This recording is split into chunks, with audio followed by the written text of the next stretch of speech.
बच्चे की आमद में इतना शानदार जलसा किया है सईदा खाला ने तो। वाकई कोई कसर नहीं छोड़ी, इतने दिनों बाद खुशियां जो घर में आई है। सही में मैं तो दाद देती हूँ आदिल भाई की, जान छिड़कते नफीसा पर, शौहर हो तो उनके जैसा।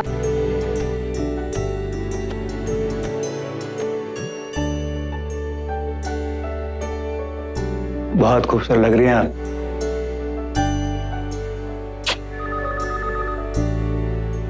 लो, इसे भी अभी बजना था।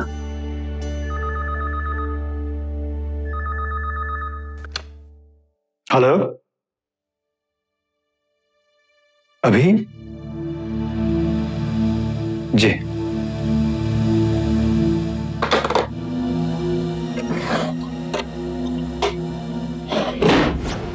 ये लो। ये किस लिए?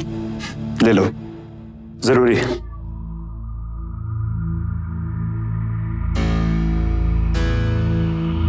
उन्नीस मध्य प्रदेश की राजधानी भोपाल में पुश्तैनी कपड़ों की दुकान चलाने वाले आदिल शेख अपनी पत्नी नफीसा के साथ एक बेहद सीधी सादी जिंदगी जी रहे थे।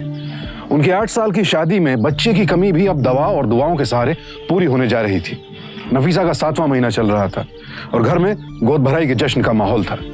तभी अचानक डॉक्टर ने फोन करके उन्हें नफीसा को एक खास दवाई देने के लिए कहा।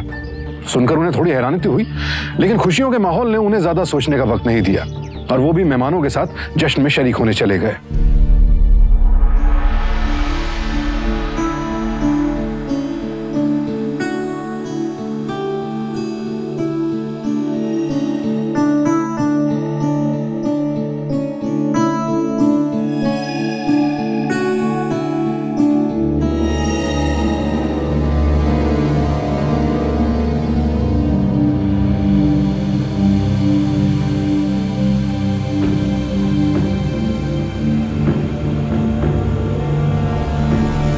नफीसा! नफीसा क्या हो गया? नफीसा! जल्दी!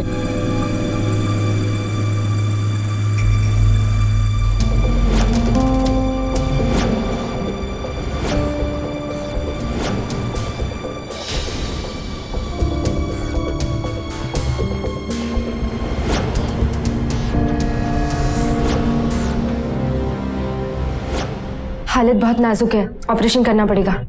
लेकिन उनका तो भी 7वां महीना है। नफीसा का केस शुरू से ही कॉम्प्लिकेटेड था।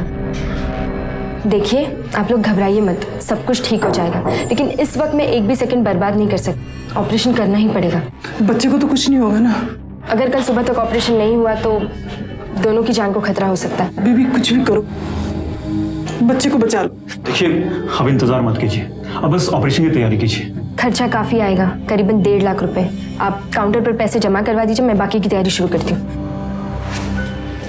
बेटा सोच मत, कुछ भी कर, मुझे हर कीमत पर बच्चा गोद में चाहिए, सही सलामत। जा भी। 30,000 रुपए महीने की आमदनी, अच्छा खासा कारोबार, पुश्तैनी घर और कुछ जमीनें भी थी। लेकिन पिछले कुछ महीनों में खर्चों में अचानक काफी बढ़ोतरी हो गई। नफीसा का 7वां महीना चल रहा था। उसके इलाज में कुछ ही महीनों में काफी पैसा खर्च हो चुका था। अब कॉम्प्लिकेशंस बढ़ गए थे और प्रीमेच्योर डिलीवरी के अलावा कोई रास्ता नहीं था। आदिल को फौरन 1.5 लाख रुपयों का इंतजाम करना था। लेकिन ऐसा क्या था कि नफीसा की डिलीवरी बाकी डिलीवरी से इतनी अलग और इतनी महंगी थी?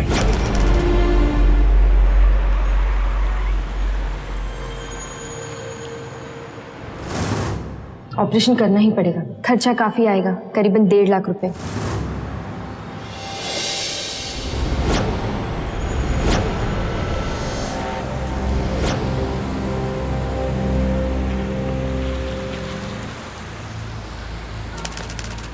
कुछ तो दे दे मालिक, अल्लाह आपकी जोड़ी सलामत रखे, अल्लाह आपको सुंदर बच्चे से नवाजेगा मालिक। पीर बाबा आपकी हर मुराद को पूरी करेंगे बीवी। कुछ तो दे दे बीवी जी, कुछ तो दे दे इस गरीब को, मालिक आपकी हर मुराद को पूरी करें। अरे तुम भी ना, तुम भी मैं भी सब बाद में, पता नहीं क्यों, लेकिन इनकी दुआ में सच्चाई लग रही थी। पीर बाबा हमारी मुराद जरूर पूरी करेंगे। चलिए भी।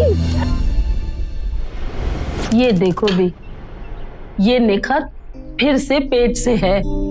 अब देखो, 2 बच्चे तो पहले से ही हैं, घर भर में दौड़ते रहते हैं, चैन भी नहीं लेने देते हैं। दादी दादी कह के सारे घर में धूम मचाए रहते हैं। कुछ भी कहो भी, बच्चों से तो जान रहती है घर में। हाँ, तुम बहुत किस्मत वाली हो फरजाना, जो तुम्हें निखत जैसी बहू मिली, वरना कितनों की किस्मत में तो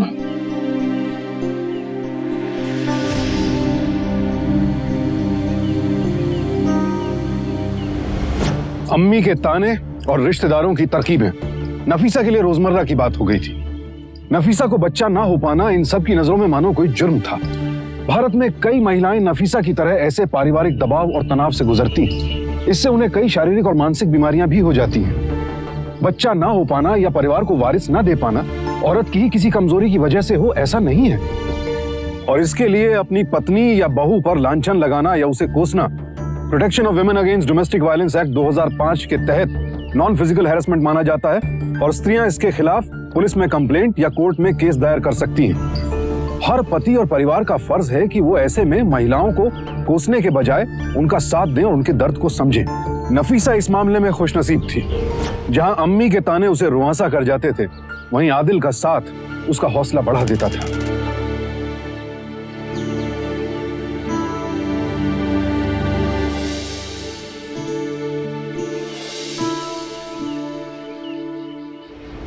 इतना खुश लग रहा है ना आज आदिल। तेरे बच्चे होते तो आज घर में जान आ जाती।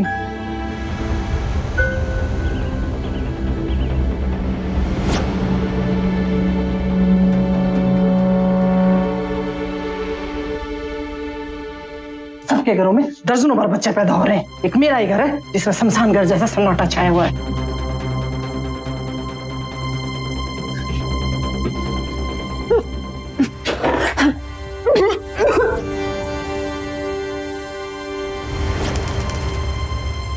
सुनिए, मुझे अभी तक महीना नहीं चढ़ा।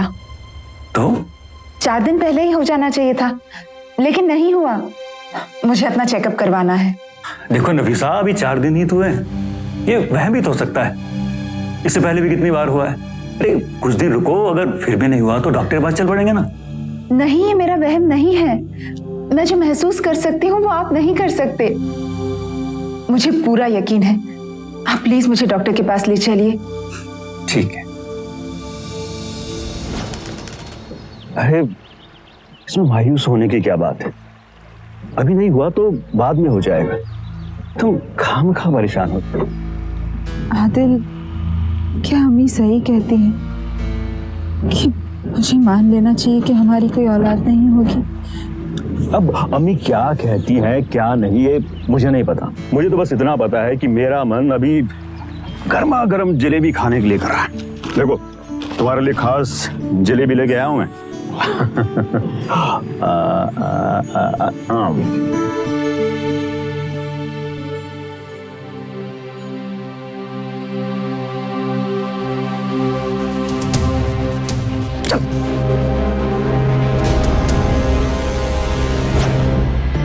सात सालों में न जाने कितनी बार नफीसा को ऐसा लगा कि वो प्रेग्नेंट है, लेकिन उसे हर बार मायूसी का ही सामना करना पड़ता। वक्त के साथ साथ बच्चे के लिए अम्मी का दबाव बढ़ता गया और नफीसा डिप्रेशन में जाने लगी। नफीसा और आदिल के साथ साथ अम्मी ने भी कई टोटके किए, लेकिन कोई फायदा नहीं हुआ। डॉक्टर्स ने तो नफीसा से साफ साफ कह दिया कि वो बच्चे की उम्मीद छोड़ ही दे, क्योंकि उसकी बच्चेदानी में बच्चा संभालने की ताकत ही नहीं है। लेकिन फिर भी नफीसा का दिल ये बात मानने को तैयार नहीं था और आदिल का साथ उसकी उम्मीदों को और बढ़ा देता था। तभी एक दिन उसने कुछ ऐसा सुना कि उसके होश उड़ गए। देख बेटा, बहुत हो गया। 8 साल हो गए तेरी शादी को। अब मेरे से और इंतजार नहीं होता है। वो तेरा अमेरिका वाला भाई मुस्ताक, अब तो उसने भी बयान किया है कि नफीसा कभी मां नहीं बन सकती।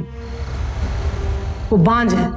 मेरी मान, तू अब दूसरा निकाह कर ले। अगर तेरे से नहीं होता तो मैं लड़की ढूंढ देती हूँ। लेकिन अम्मी आप समझते क्यों नहीं है? मैं क्या समझूं? तू मेरी इकलौती औलाद है। अब घर का चिराग कहाँ से आएगा? मैं बच्चा गोद ले लूंगा। मुझे दूसरों का बच्चा नहीं चाहिए, अपना खून अपना बच्चा चाहिए। देखिए अम्मी, चाहे जो कुछ भी हो, मैं नफीसा को तलाक नहीं दूंगा।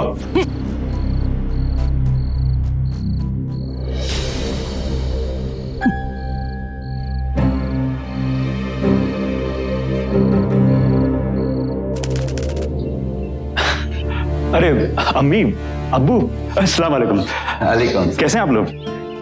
अल्लाह का फजल है। और अब वो काम कैसे चल रहा है आपका? काम अच्छा चल रहा है।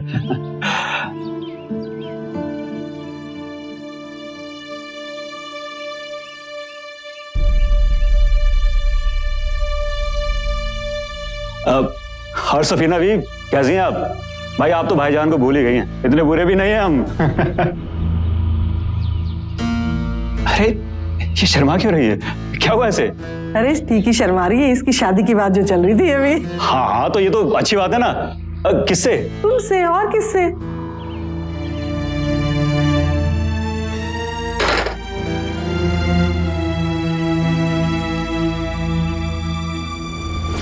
आदिल, आदिल, एक बार मेरी बात तो सुनिए। सफीना से अम्मी जान को इस घर का चिराग मिल जाएगा और हम दो बहनें। पागल हो गई हो तुम? सफीना मेरी बच्ची जैसी है।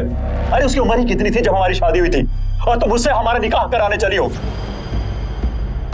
आज के बाद इस घर में कोई भी इस बात का जिक्र नहीं करेगा, और जो कोई भी इस बात का जिक्र करेगा उस दिन मैं घर छोड़कर चला जाऊंगा। कान खोलकर सुन लो तुम।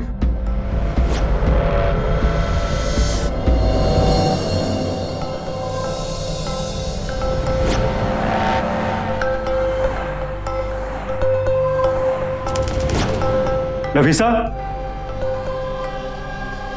नफीसा, नफीसा,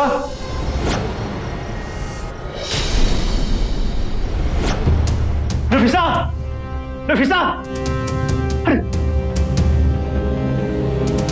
नफीसा, अरे आंखों खोलो नफीसा, नफीसा।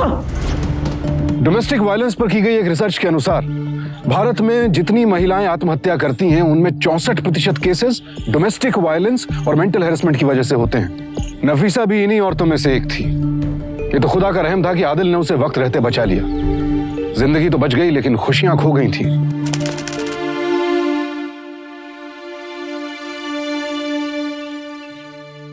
अरे राजन, सुना मैंने सब। अब कैसी हैं भाभी? सारा दिन डिप्रेस रहती, अल्लाह भी उसकी गोद नहीं भरता। मेरे पास तेरी परेशानियों का इलाज है। मेरी बहन को भी यही बीमारी थी, उसने एक डॉक्टर को दिखाया जिससे कुदरत का एक करिश्मा ही हो गया हो। जहां हम लोगों ने सारी उम्मीदें छोड़ी थी, वहीं उस डॉक्टर की वजह से उनकी एक औलाद है। अच्छा, कौन है वो डॉक्टर? अपने नेताजी जगदीश जी की भाई, डॉक्टर सोहिनी। सही मायने में डॉक्टर के रूप में भगवान का अवतार हैं। अभी तक 100% रिजल्ट रहा है उनका, और कोई भी बेऔलाद कबल उनके दरवाजे से खाली नहीं लौटा। आइए मिस्टर एंड मिसेस शेख। मैंने आपकी फाइल पढ़ी। मैं अपनी तरफ से पूरी कोशिश करूंगी, लेकिन मैं कोई गारंटी नहीं ले सकती। देखिए, ज्यादा परेशान होने की जरूरत नहीं है। अब तक के सारे केस मेरे सक्सेसफुल रहे हैं। शायद इसमें भी ऐसा ही हो, लेकिन ट्रीटमेंट काफी महंगी है।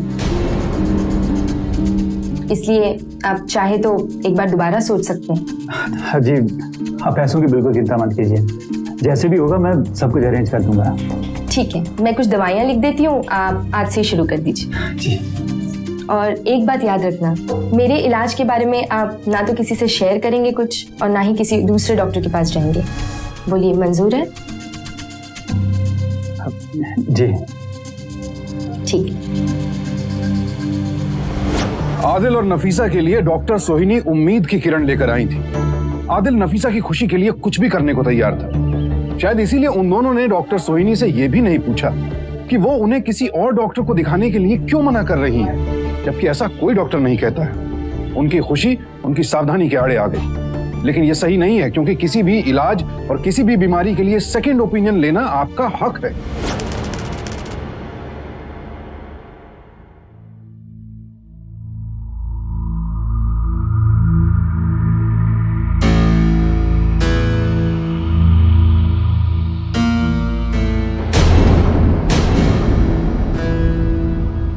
डॉक्टर सोहिनी, क्या मुझसे वाकई कोई उम्मीद नहीं? इतनी कोई परेशानी की बात नहीं है। अगर इस ट्रीटमेंट के थ्रू बच्चा नहीं हो रहा है तो हम IVF कर सकते हैं, यानी इन विट्रो फर्टिलाइजेशन।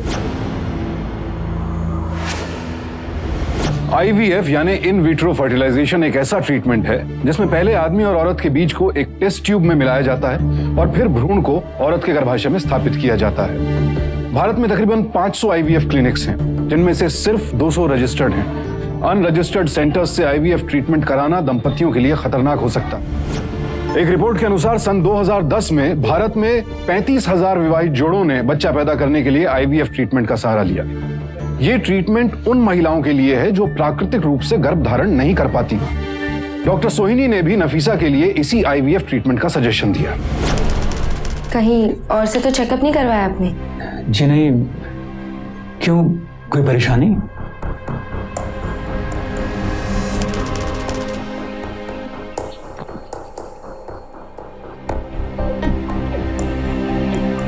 अम्मी,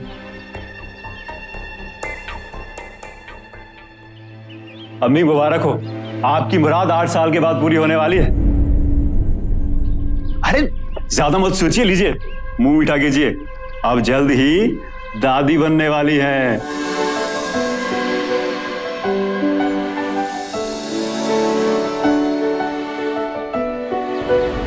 बच्चे के आने की खबर से घर में खुशियों की लहर दौड़ गई।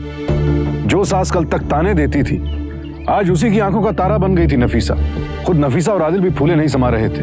बच्चे के आने की खुशी में नए नए सपने बुने जा रहे थे। इस घर को देखकर लगता ही नहीं था कि ये वही परिवार है जहां कुछ दिनों पहले तक मायूसी का साया मंडरा रहा था।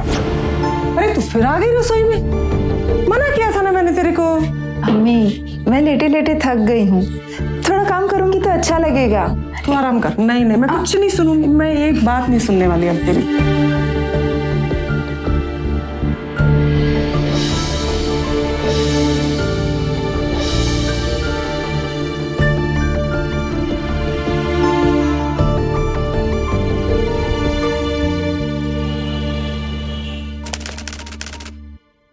रिपोर्ट्स तो ठीक है, पर क्योंकि हमने IVF किया है इसलिए अब ज्यादा ध्यान रखना जरूरी है। नफीसा, खासकर तुम अपने खाने पीने का बहुत ध्यान रखो। स्ट्रेस तो बिल्कुल मत लेना और दवाई सही समय पर लेती रहना। और अगर कोई भी प्रॉब्लम हो तो मुझे फोन करना। खुद से अपना इलाज मत करना, ठीक है? आपके पैसे। Thank you. चलिए।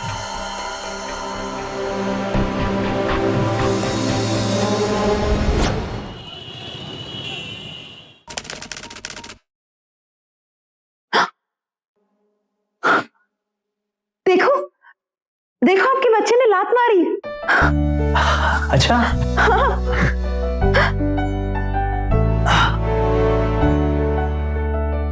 मुझे कुछ महसूस नहीं हो रहा है। या देखो, फिर से लात मारी। नहीं, मेरा बच्चा ना आपसे प्यार ही नहीं करता, सिर्फ अपनी अम्मी से प्यार करता है। सब ठीक लग रहा है मिस्टर शेख। अब आपको नफीसा का ज्यादा ध्यान रखना होगा। जी। 7वां महीना शुरू हो रहा है और 7वां महीना थोड़ा कॉम्प्लिकेटेड होता है। इस मंथ में कुछ ऐसे कॉम्प्लिकेशंस हो जाते हैं जिसके बारे में हम सोच भी नहीं सकते। जितना हो सके नफीसा को आराम देना। जी जरूर। मैडम, आपसे एक बात कहनी थी। जी। मेरा एक चचेरा भाई है जो डॉक्टर है अमेरिका में। उसने कहा था कि जितनी ज्यादा मूवमेंट हो, यानी कि फिजिकल एक्टिविटी, हर डिलीवरी में उतनी आसानी होती है। तो आप उसी से अपना इलाज करवा लेते। देखिए मिस्टर शेख, मैं अपने मरीजों का इलाज खुद करती हूँ। अगर आप चाहते हैं तो। नहीं, ये तो यूं ही बोल रहे थे। इनका आपको ऑफेंड करने का कोई इरादा नहीं था। डॉक्टर सोहिनी, हम वही करेंगे जो आप कहेंगी। अब आपके पैसे। जी थैंक यू। मैं एक टैबलेट लिख रही हूँ, आपको हमारे हॉस्पिटल के मेडिकल काउंटर पर ही मिलेगी। लेकिन ये टैबलेट तभी लेना जब मैं कहूँगी। जी ठीक है। मैडम, ये फाइल मैं रख सकता हूँ? हाँ, मुझे दे दीजिए। आप क्या करेंगे मिस्टर शेख, ये एक मेडिकल फाइल है और आपको कुछ समझ में नहीं आएगा। और वैसे भी हम अपने सारे पेशेंट्स की फाइल अपने पास ही रखते हैं संभाल कर। जी। तो आप फाइल की बजाय ना अपनी बीवी का ध्यान रखिए, उन्हें आपकी ज्यादा जरूरत है। डॉक्टर सोहिनी के इलाज ने नफीसा और आदिल की जिंदगी खुशियों से भर दी। समय कैसे बीत गया पता ही नहीं चला। देखते देखते नफीसा का 7वां महीना शुरू हो गया। 7वां महीना हर गर्भवती महिला के लिए बेहद नाजुक होता है, क्योंकि बच्चे की ग्रोथ काफी हो चुकी होती है और प्री मैच्योर डिलीवरी का रिस्क भी रहता है। इसीलिए सभी डॉक्टर्स ज्यादातर महिलाओं को, फिर चाहे केस कॉम्प्लिकेटेड हो या नॉर्मल, आराम की सलाह देते हैं। डॉक्टर सोहिनी ने भी नफीसा को यही सलाह दी और अपनी दवाएं वक्त से लेते रहने के लिए कहा। रीति रिवाज के मुताबिक अम्मी ने घर पर गोद भराई का जश्न रखा। सभी रिश्तेदार और दोस्त बुलाए गए और वहीं अचानक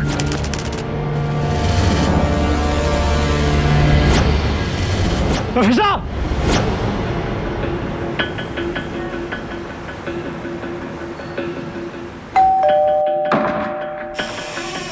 अरे मुश्ताक। अस्सलाम भाई। वालेकुम सलाम। तुम कब आए? भाभी कैसी हैं? Is she all right? अभी आधा घंटा पहले आया तब पता चला कि वो कल जलसे में गिर गई थी, अभी हॉस्पिटल में है। वो ठीक है, लेकिन ऑपरेशन करके बच्चा निकालना होगा।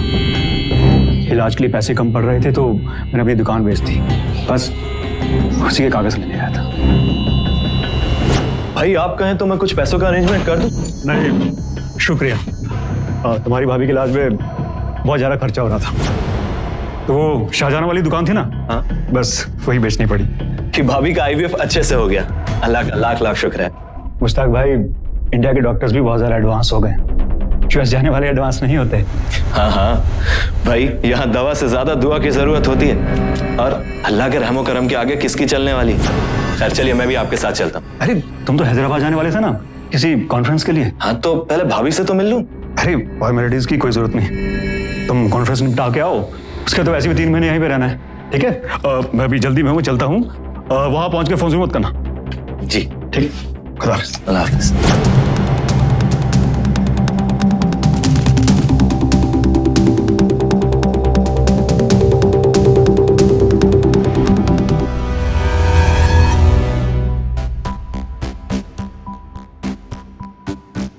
पैसों का इंतजाम हुआ? जी अम्मी, हो गया। शुक्र है अल्लाह का। डॉक्टर, पैसों का इंतजाम हो गया है, मैंने काउंटर पे जमा कर दिए हैं। गुड। नफीसा कैसी है, ठीक तो है ना? सिचुएशन अंडर कंट्रोल है, आप लोग टेंशन मत लीजिए, मैं उसी का ऑपरेशन करने जा रही हूँ, तो excuse me. Situation under control है, आप लोग टेंशन मत लीजिए।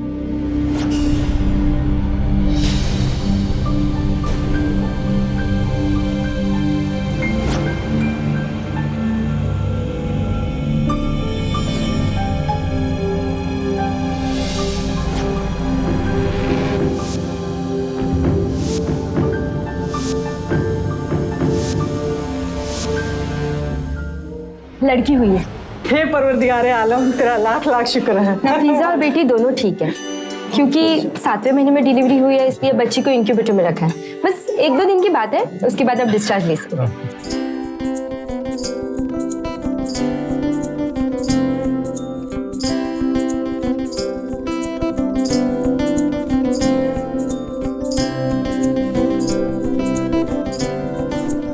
एनेस्थीसिया का असर है, बस थोड़ी देर में ही होश आ जाएगा।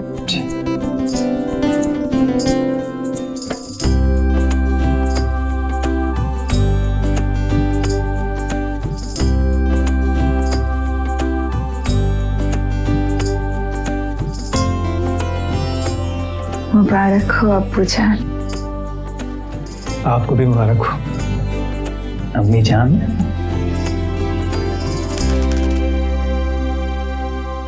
ये आपकी डिस्चार्ज फाइल। जी शुक्रिया।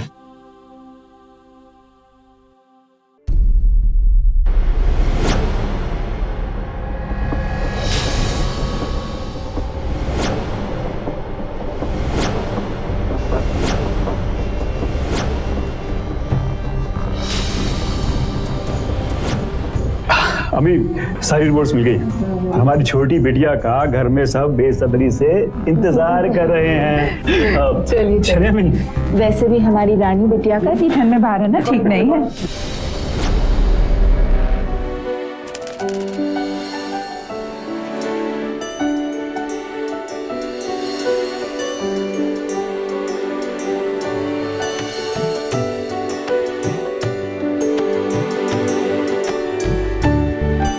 आदिल मियाँ, अब तक बीवी की गुलामी करते थे, अब घर में एक और मालकिन आ गई है। अब क्या करे भाई, अपनी पूरी जिंदगी तो गुलामी में ही कट रही है। अरे मुस्ताक बेटा, क्या ढूंढ रहे हो? खाला, मैंने परसों यहाँ पर्स रखा था। अरे वो तुम्हारी भाभी जान ने अलमारी में रख दिया होगा, ले लो।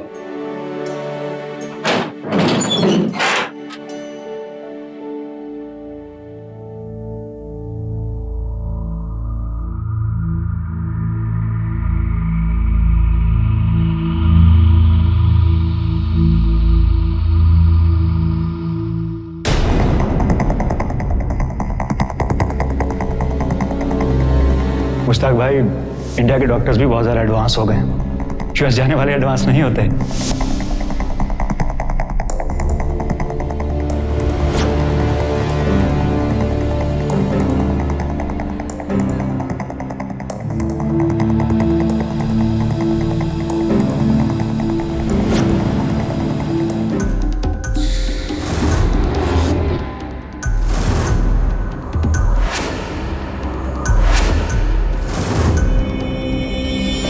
हमें धोखा नहीं दे सकती।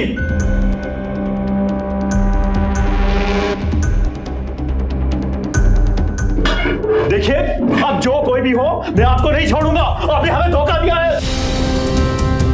चल मुश्ताक, हमें रिपोर्ट करानी होगी। आदिल रिलैक्स, हमें कुछ भी करने से पहले खाला और भाभी को कॉन्फिडेंस में लेना होगा। चल। आप कैसे कह सकते हैं कि मलिका हमारी बच्ची नहीं है? हमने उसे पैदा किया है आदिल। नफीसा, डॉक्टर सोहिनी ने हमें बहुत बड़ा धोखा दिया है। मलिका ने तुम्हारी कोख से जन्म नहीं लिया। क्या सबूत है आपके पास? हम कह रहे हैं ना कि हमारे कोख से जन्म लिया है। हमने 7 महीने उसे अपने पेट में रखा है। हमारे साथ वो सब कुछ हुआ है जो एक प्रेग्नेंट औरत के साथ होता है। आप कह रहे हैं कि भाभी, भाईजान ठीक कह रहे हैं, आपके साथ सिर्फ वहम हुआ है। लेकिन मुझे तो यकीन ही नहीं हो रहा। हाँ, तुम लोग पगला गए हो क्या? खाला, ये बात सुनने में जरूर बेतुकी लग रही है, मगर ये उतनी ही सच है। मुझे शक तो पहले से था, मगर मेरा शक उस दिन यकीन में बदल गया जिस दिन मैंने वो प्रिस्क्रिप्शन देखा और मुझे यकीन हो गया कि आदिल और भाभी के साथ धोखा हो रहा है।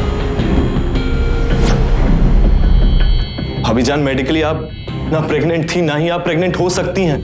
आप सिर्फ एक चालाक डॉक्टर की चालाकी का शिकार थी। उसने सूडो प्रेगनेंसी, जिसे हम मेडिकली टर्म्स में सूडोसाइसिस कहते हैं, उसका खूब फायदा उठाया और आपको बेवकूफ बनाकर खूब पैसा कमाया।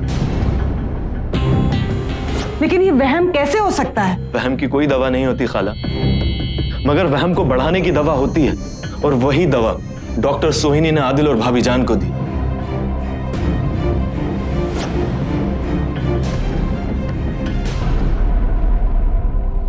स्यूडो प्रेगनेंसी एक ऐसा वहम है जो सच को भी हिला दे। मेडिकल टर्म्स में इसे स्यूडोसाइसिस या फेक प्रेगनेंसी के नाम से जाना जाता है। ऐसी महिलाएं जो काफी वक्त से बच्चे की उम्मीद कर रही हों और सच्चाई जानते हुए भी उसे स्वीकार न कर पा रही हों, उनके साथ स्यूडो प्रेगनेंसी के दौरान वो हर वाकया होता है जो किसी भी आम गर्भवती महिला के साथ हो। आदिल और नफीसा भी ऐसे ही वहम के शिकार बनाए गए थे। डॉक्टर सोहिनी ने नफीसा की बच्चे के लिए बढ़ती उम्मीद का अपने लालच के लिए इस्तेमाल किया। ये उनके लिए कोई नई बात नहीं थी। डॉक्टर सोहिनी ने कई नाउम्मीद दंपतियों को स्यूडो प्रेगनेंसी का सहारा लेकर न सिर्फ उम्मीद बल्कि औलाद का सुख भी दिया था। डॉक्टर सोहिनी ने दवाइयों के जरिए 7 महीनों तक नफीसा को न सिर्फ प्रेगनेंसी के फिजिकल सिम्टम्स महसूस कराए, बल्कि उसकी मानसिक स्थिति भी ऐसी कर दी कि उसे यकीन हो गया कि वो वाकई प्रेग्नेंट है। मेंस्ट्रुअल साइकिल यानी माहवारी का बंद होना, जी घबराना, पेट फूलना, यहाँ तक कि लेबर पेन्स भी फेक प्रेगनेंसी के दौरान महसूस किए जाते हैं या दवाइयों द्वारा महसूस करवाए जा सकते हैं। लेकिन सच्चाई सामने आने के बाद जो बात आदिल को सबसे ज्यादा परेशान कर रही थी वो थी इस बच्ची की असलियत।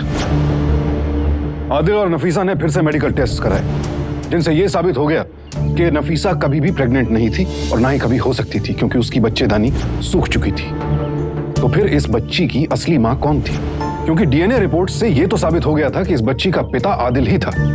अब इन सब बातों की जड़ तक पहुंचना आदिल के लिए बेहद जरूरी हो गया था, ताकि वो डॉक्टर सोहिनी का पर्दाफाश कर सके। इसीलिए उसने डॉक्टर सोहिनी के खिलाफ एफआईआर दर्ज कर दी।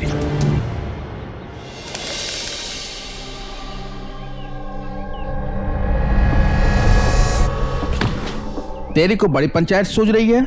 हाँ, तू नेता साहब की वाइफ से पंगा लेगा?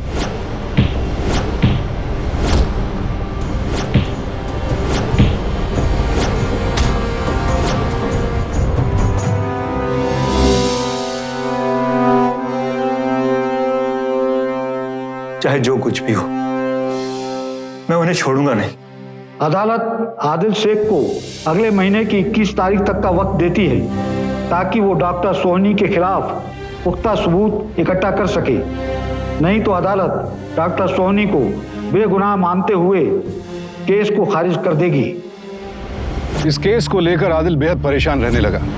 नफीसा की बच्ची के प्रति बेरुखी, अम्मी से तनाव और खुद से शिकायत की वजह से नफीसा डिप्रेशन में जा रही थी और आदिल उसकी मदद करने की कोशिश भी नहीं कर पा रहा था। उसका दिलो दिमाग सिर्फ डॉक्टर सोहिनी को गुनहगार साबित करने पर तुला था। डॉक्टर सोहिनी की तरफ से उसे कई धमकियां आई। अदालत में भी उसकी सारी दलीलें गलत साबित कर दी गईं। नफीसा 100% प्रेग्नेंट थी और मैंने उसका इलाज पूरी इबादत से किया था। मेडिसिन, टेस्ट, सोनोग्राफी, यहाँ तक कि नफीसा ने अपने पेट में अपने बच्चे को महसूस तक किया था। उसके दिल की धड़कन तक सुनी थी।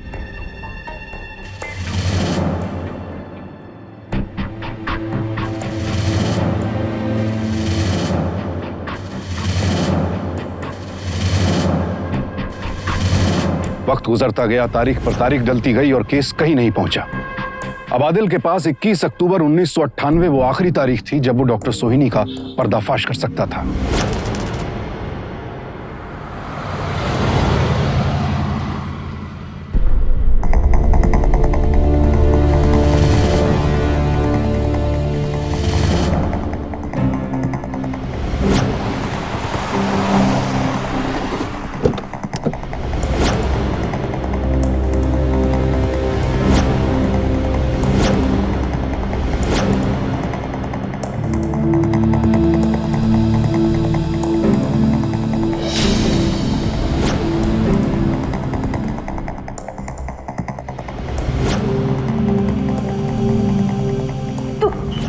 कर रही हो?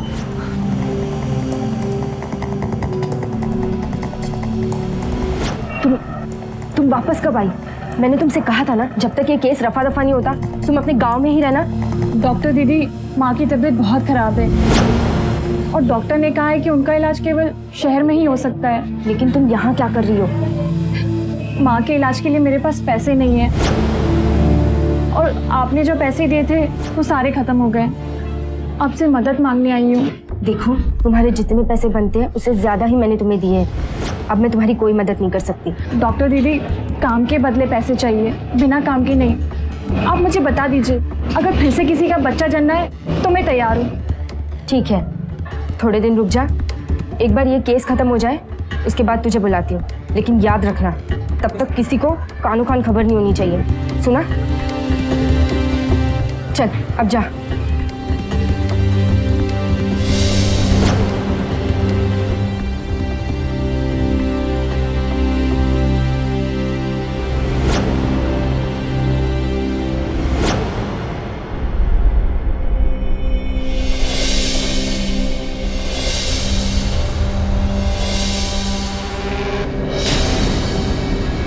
आप कुछ भी कहिए, लेकिन मैं आपकी कोई मदद नहीं कर सकती।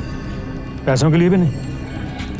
आप तो केवल एक ही बार पैसे देंगे, लेकिन डॉक्टर दीदी से तो मेरी रोजी रोटी चलती है। अगर उनका काम बंद हो जाएगा तो मैं अपने परिवार को कैसे पालूंगी? देखो, मैं तुम्हारी मदद करूंगा, तुम मेरी बेटी को पाल सकती हो।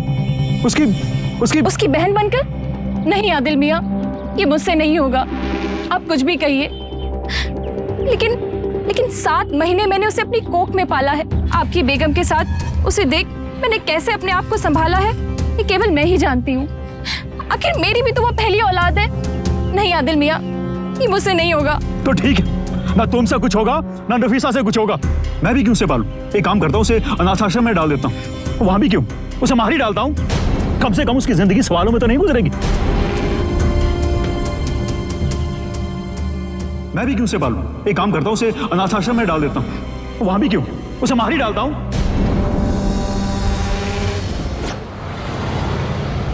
बाबा के इंतकाल के बाद हमारे पास कोई और रास्ता ही नहीं था।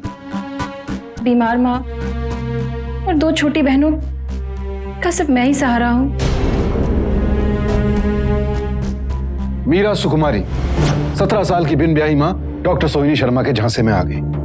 मीरा जैसी मासूम और जरूरतमंद लड़कियों को फंसाने के लिए डॉक्टर सोहिनी की दलील थी कि वो एक नेक काम कर रही हैं, एक गरीब परिवार की मदद कर रही हैं। फेक प्रेगनेंसी दिखाकर बेऔलाद जोड़ों से भारी रकम ऐंठना और मीरा जैसी जरूरतमंद लड़कियों को सरोगेट मां बनाना डॉक्टर सोहिनी शर्मा का धंधा बन गया था, एक अवैध धंधा जिसे वो अपने प्रभावशाली पति की राजनीतिक पहुंच के साए में बेखौफ चला रही थी।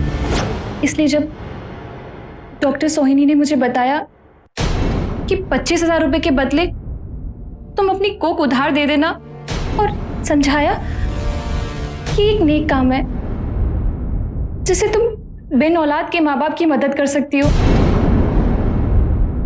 तो मैंने हाँ कर दी। जनाब, मैं इतनी पढ़ी लिखी नहीं हूं कि मुझे कोई अच्छी नौकरी दे सके, इसलिए इस नेक काम के लिए मैंने हाँ कर दी। सरोगेसी एक नेक काम है, लेकिन कुछ लोगों ने इसे अपना पेशा ही बना लिया है। गरीब जरूरतमंद औरतें पैसों के लिए अपनी कोख किराए पर देने को राजी हो जाती हैं और कुछ आईवीएफ सेंटर्स झूठ मूठ की सरोगेट मां पर आईवीएफ ट्रीटमेंट दिखाकर बेऔलाद जोड़ों से भारी रकम ऐंठते हैं और फिर कुछ दिनों बाद मिसकैरेज बता देते हैं। इस तरह के लोगों और ऐसे सेंटर्स से आपको सावधान रहने की बेहद जरूरत है। सूडो प्रेगनेंसी, सरोगेसी और आईवीएफ, इन तीनों में से कोई भी कानूनी जुर्म नहीं है, लेकिन जिस तरह से शहर की जानी मानी गायनेकोलॉजिस्ट डॉक्टर सोहिनी शर्मा ने अपने मफाद के लिए इन तीनों का इस्तेमाल किया है, उसे अदालत एक जुर्म मानती है।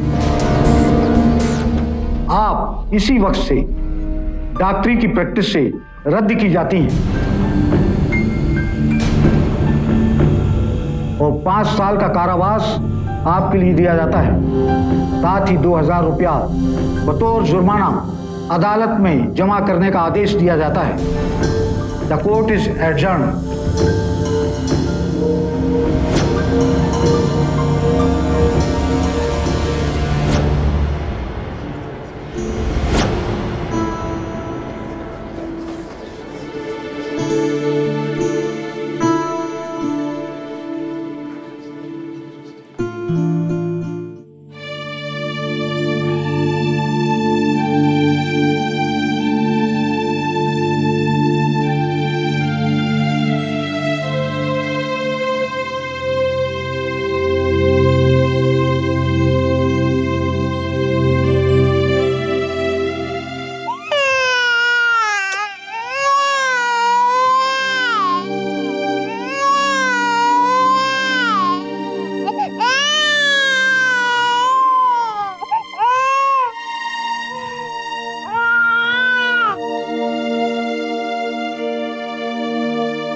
आपा, ये आपकी बेटी है, इस पर केवल आपका ही हक है।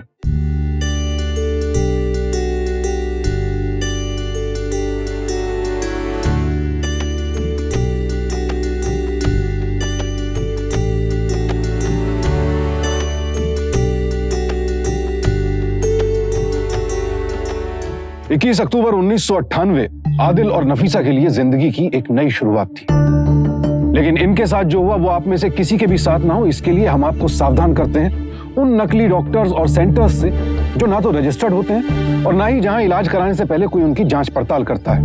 हम आपको सावधान करते हैं डॉक्टर सोहिनी जैसे डॉक्टर्स से जो अपने पेशे को शर्मसार कर रहे हैं। अगर आपके साथ किसी डॉक्टर ने धोखा किया है या कोई मेडिकल फ्रॉड आपके साथ हुआ है तो आप उसके खिलाफ कंज्यूमर कोर्ट में अपील कर सकते हैं या फिर www.consumercomplaints.in में लॉगिन करके शिकायत दर्ज कर सकते हैं।